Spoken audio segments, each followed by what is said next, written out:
Good afternoon and welcome to the Baltimore City Board of Elections Board Meeting of August 27th, 2026. The time now is 4:13 p.m. I call this meeting to order. We do have a quorum of both parties in attendance. I would ask for the approval, any additions to the agenda as written? Any additions to the agenda as written? None for me. None for me. Entertain a motion that we accepted the agenda as written.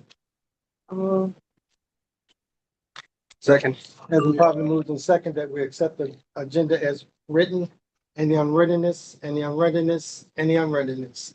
Hearing and seeing none, all in favor of the motion signify by saying aye. Aye. Those opposed have a right. The ayes have it. Agenda is passed. We have some visitors like for them to introduce themselves and we'll move on with the agenda. Everyone, Misty McKeon, facilitator of the Baltimore Votes Coalition and an election judge serving in Medfield. Dr. Margaret Winters, electoral lead for Charm City and Nipissing. Thank you very much. The minutes were sent out to all board members. Entertain a motion on the minutes. July 16th, 2026. I make a motion to, that we approve the minutes for July 16th, 2026 meeting. Second. It has been properly moved and second that we approve the minutes of July the 16th, 2026. Are there any unreadiness? Any unreadiness? Any unreadiness? Hearing and seeing none, all in favor of the motion signify by saying aye. Aye. Those opposed have a right. The ayes have it. Thank you. President's remarks, as I stated last month's meeting, I'd like to thank the board and the executive director and the staff for putting on a very successful celebration, memorial celebration for the late Abigail Goldman. It was a much success and I really appreciate on behalf of the board y'all sponsoring that. We are gearing up and we are geared up for the November general election. Training classes started this week, I believe. They will go on until we finish. Right now we're over at Mount Pleasant Church over on Radke Avenue. We'll follow that up beginning in September. We're going over to Calvin Temple on the west side. Mount Pleasant is on the east side, so we'll continue that. I went to their first opening class and was very successful, and we will continue that process until we have concluded. I do want to welcome back on board. Sam McAfee and his crew are back at the warehouse doing the work they are supposed to be doing, gearing up for the general election. Those are my comments, and I will move to the director's report. Thank you, Mr. President. I've included in your folder a outline of the director's report, which starts with voter registration activities. The active number of registered voters is 409,058.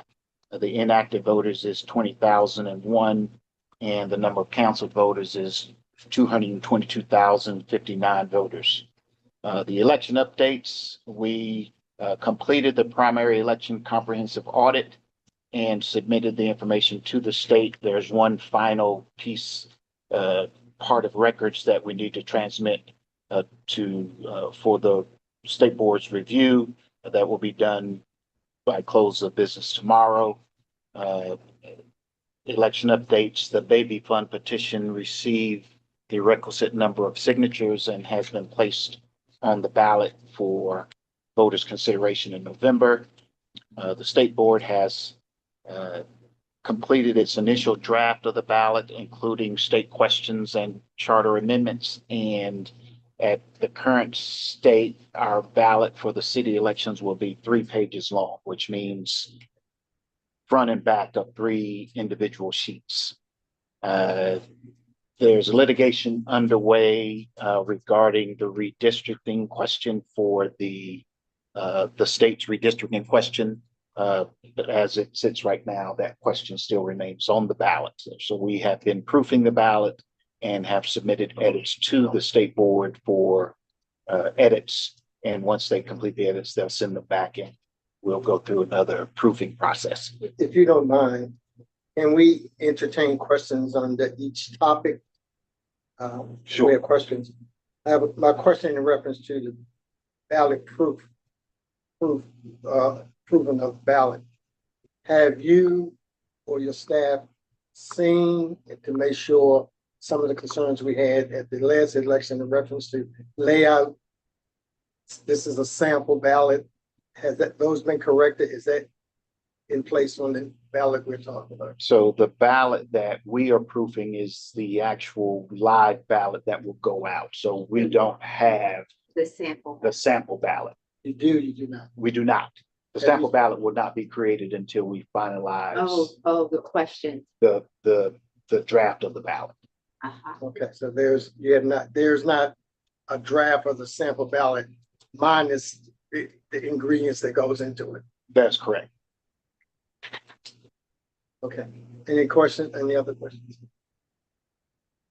Okay. So, Oh, I guess my question is about the litigation of the redistricting question. When will we have a go, no go on that, or that hasn't been decided yet? I So mean, in terms of the ballot. So, yeah. it's gone up to the Supreme Court of Maryland. It's due to be argued in the Supreme Court of Maryland a week from today. Good copy. So we should know within a day, that day or the following day, hopefully. Thank you, sir. this, for those who do not know, the answer was given by our legal counsel, attorney, Thomas Chapman. Go ahead. Thank you. The staffing, the office has completed its performance reviews for all staff except for one, which will be completed by the end of Friday. And the interviews for the open positions are currently pending. We have not posted the deputy position as of yet, and will likely not post it until after the election. Staff training is ongoing as part of the performance reviews. I've implemented a training requirement to share with our staff to have them begin different components of a training platform that's offered by the city of Baltimore. And so as we deploy that, I'll provide you with additional information as it progresses through its processes. Staff retreat was initially scheduled for the middle of August, but we have postponed the staff retreat until after the election.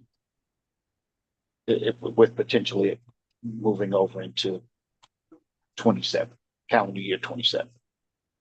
Election judges training, as Mr. President has indicated, the judges training began on August 24th at Mount Pleasant and will run through September 19th at Mount Pleasant. We've structured the classes so that we are training returning judges, chief judges, and new judges. So there's three different training components so that we focus on the returning judges on the issues that they didn't particularly get right during the primary. The new judges will get the full-blown training module, and the chief judges will again get the full module, but focusing on the items that they did not get particularly right during the election What's process. our target number?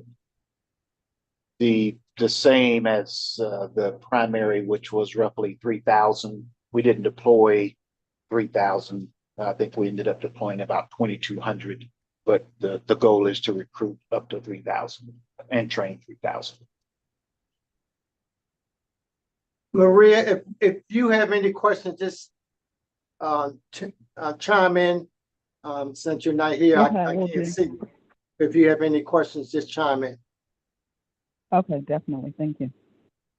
I do have a question about the training director, if I may. Provisional judge training.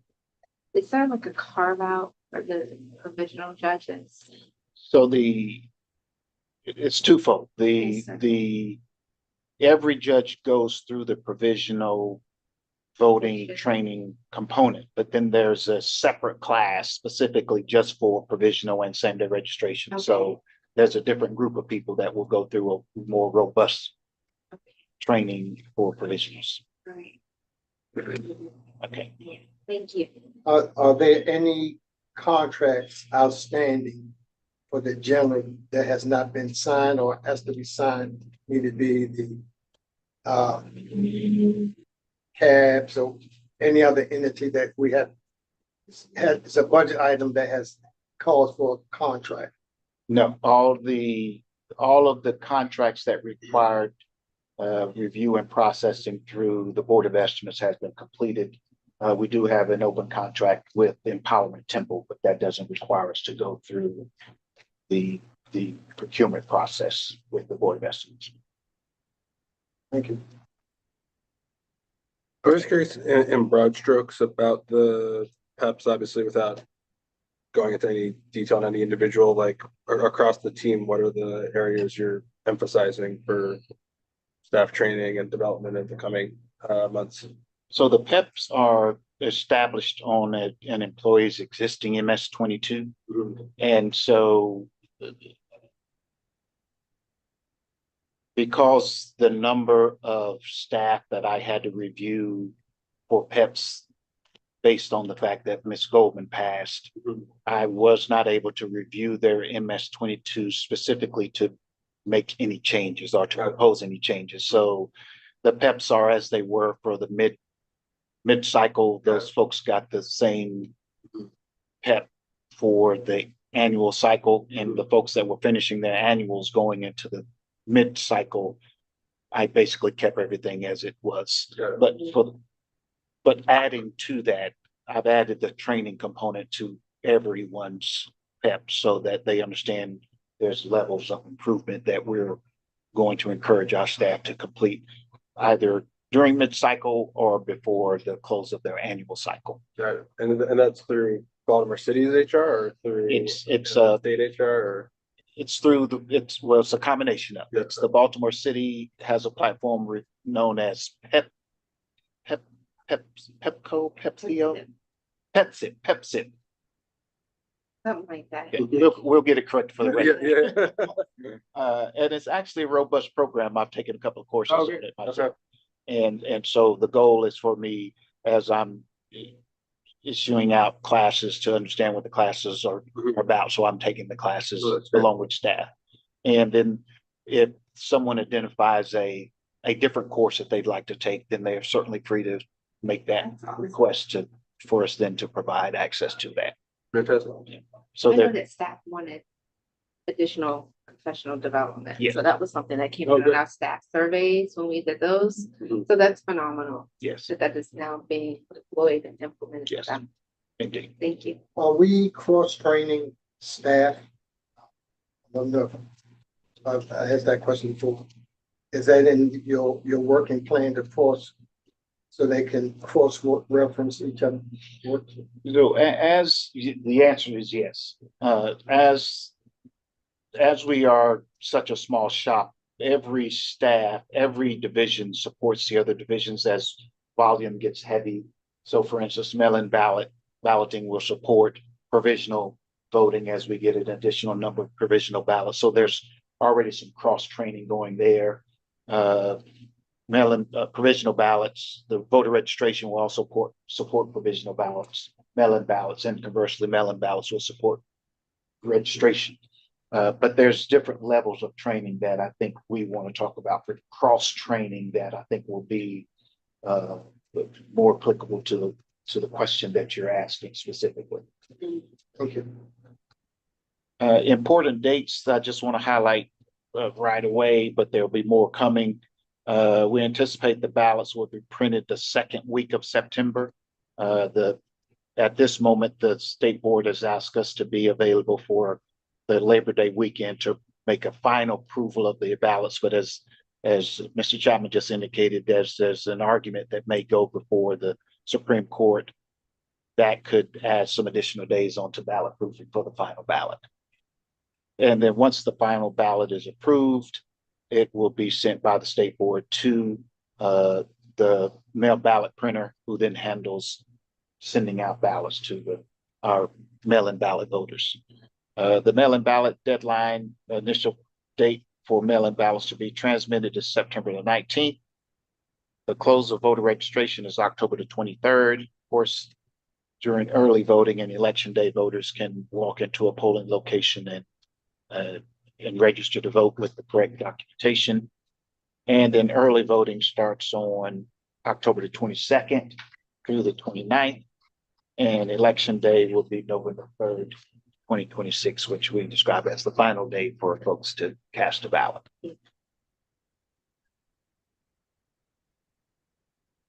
Any questions with that? I provided for in your packet a list of polling places that we will request the board to consider and relocate in the September meeting. I just wanted to give you all a heads up of what those locations are. The Forest Park Senior Center, which we received a large number of complaints about. So we have discussed relocating that location to Calvin Rodwell School. The school has agreed, and we will do an assessment of that location tomorrow morning. The Chase House, as you recall, we relocated it. The Waxter building, we relocated to Chase on an emergency basis. And the primary, we're going to relocate it to its permanent home at the Episcopal Church. The Catholic High, which has had repeated issues with accessibility with a temporary ramp and the like, is going to be relocated to Pratt Herring Run, which will make it a consolidated site with Pratt Herring Run. Lake Clifton Reach School, which also has had repeated accessibility issues, will be relocated to Hartford Heights, which will make it a consolidated location with Hartford Heights. And Western High, which is undergoing construction, will be closed. And so we will relocate it to Medfield, which will add it to an existing consolidated site. And it looks like the number of registered voters there on a consolidated basis will be about 3,900 voters. So to that point, I wanted to say with the consolidation, making it a point of staffing increases across all roles, because with those consolidated precincts increased, I mean, it's going to be significant. And then how you actually set it up, it's going to be essential. I think one of the lessons learned we found today at the president's meeting was that one of the LBEs, they actually had for provisionals, they had 2 persons manning provisionals. What was it?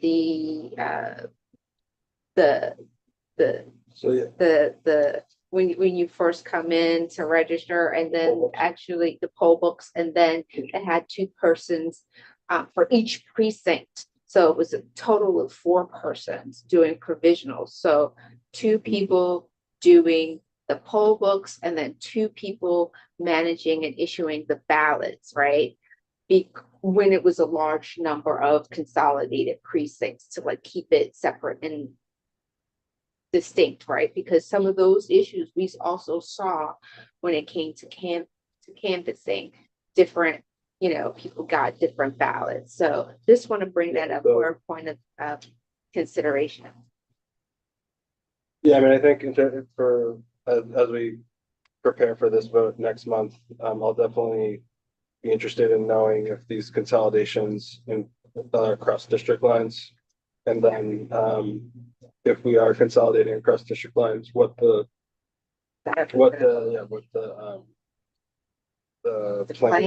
plan to brief those chief judges is on how their responsibilities will change with consolidation.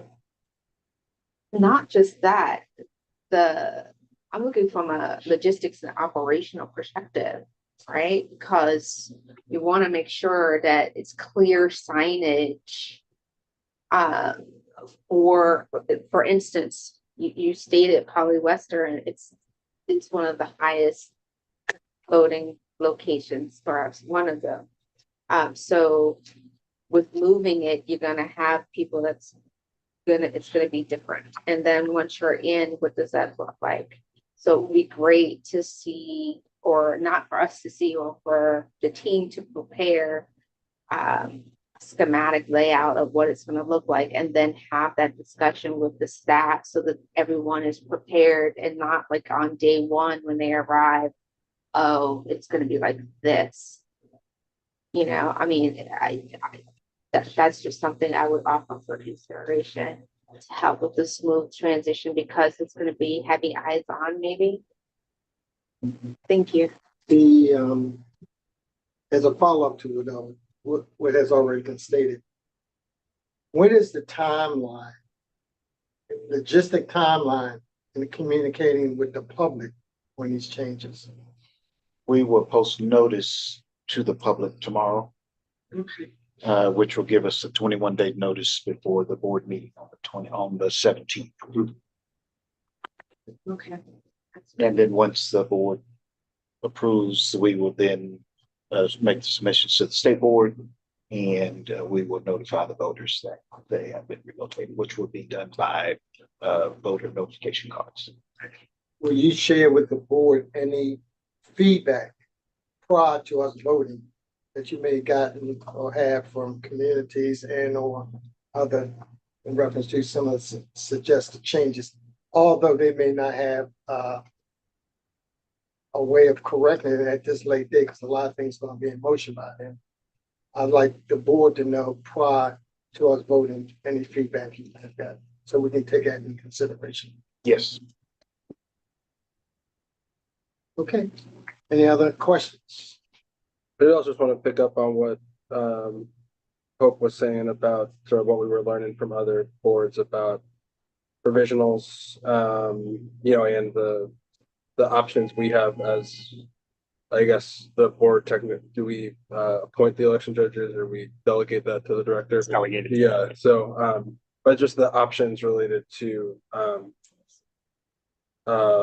giving some locations additional capacity, and sort of which locations we want to do that for, the director wants to do that for.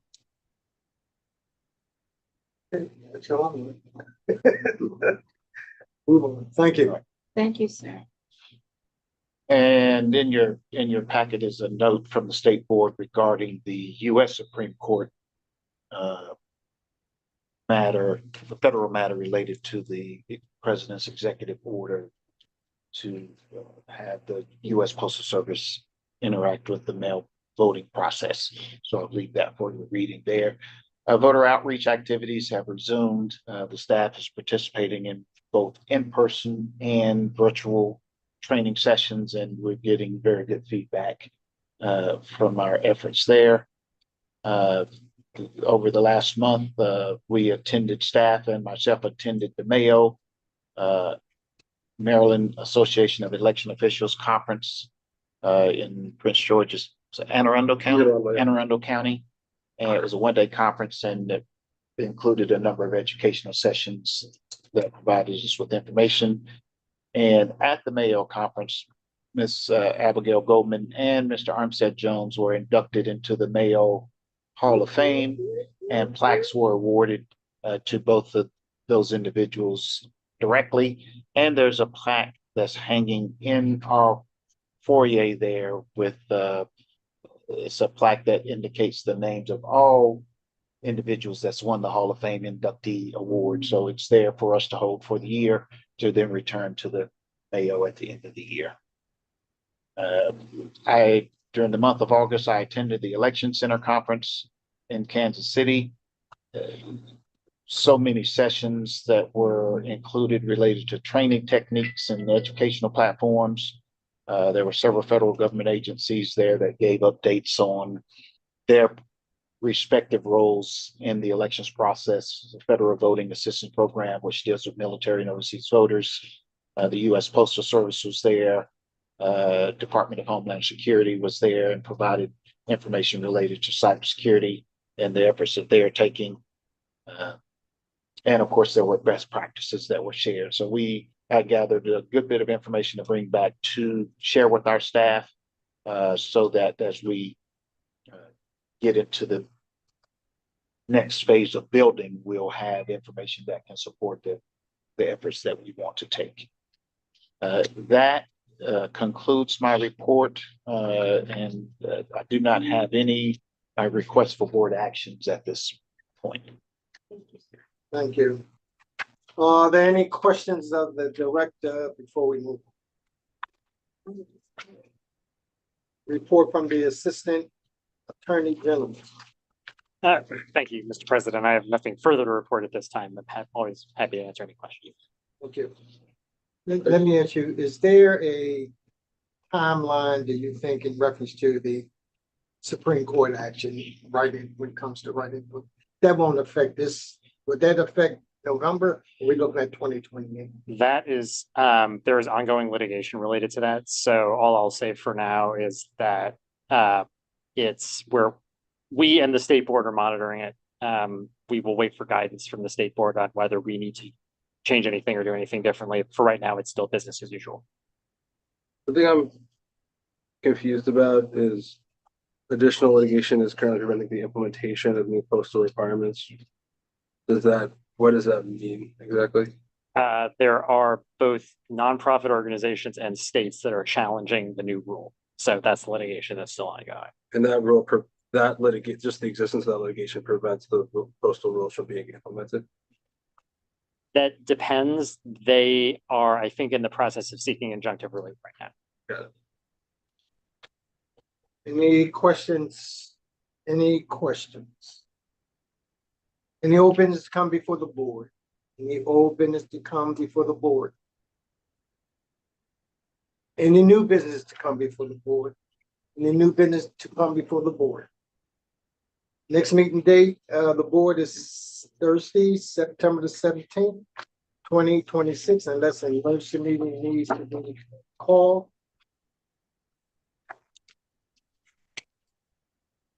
Any no other business comes before the board, ask for adjournment. Well, it doesn't need a second. That has me a second. Don't need a second, so we're I going agree. Let's enjoy it. Thank you, everyone. Thanks for visiting us. All right, thank you so much. Thank you, Maria. Maria. Thanks, Marina.